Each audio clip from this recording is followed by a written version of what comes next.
শরতের রঙে রঙিন ধানমন্ডি, নাগরিক জীবনে এক টুকরো আনন্দের ছোঁয়া।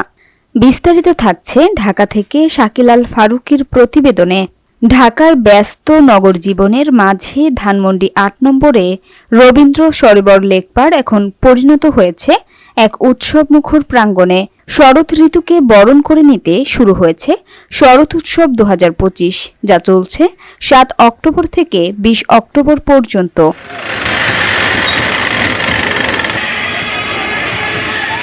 প্রতিদিন বিকালের পর থেকেই লেকের পাড়ে নেমে আসে মানুষের ঢল। কেউ বন্ধু পরিজন নিয়ে আসছেন, কেউ আবার দম্পতি কিংবা ছোট্ট সন্তানদের নিয়ে মেলায় আসছেন আনন্দ ভাগাভাগি করতে।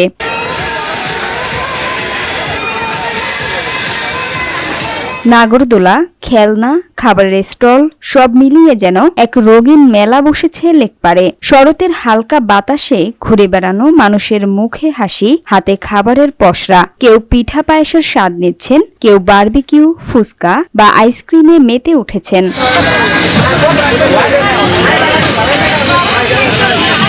বিশেষ করে নারীদের ভিড় দেখা যাচ্ছে কসমেটিক্স ও পোশাকের দোকানগুলোতে। শিশুদের জন্য নানা রঙের খেলনা, বেলুন ও মিষ্টান্নের দোকানগুলোতেও তুমুল ভিড়।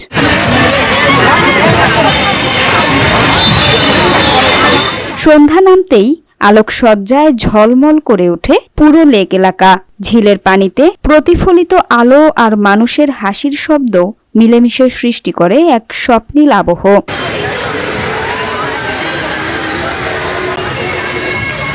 শুধু কেনাকাটা নয়, এখানে প্রতিদিন চলছে সঙ্গীত, নাচ, কবিতা পাঠসহ নানা সাংস্কৃতিক পরিবেশনা। দর্শনার্থীরা বলছেন, এই শরৎ উৎসব শুধু একটি মেলা নয়, এটি আমাদের নাগরিক জীবনে কিছুটা শান্তি ও আনন্দের পরশ এনে দেয়।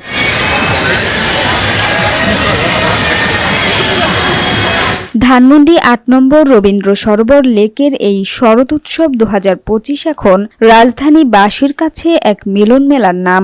আনন্দ, আলো আর হাসির এই উৎসব যেন শরতের শুভ্রতা ছুঁয়ে দিয়েছে প্রতিটি হৃদয়কে।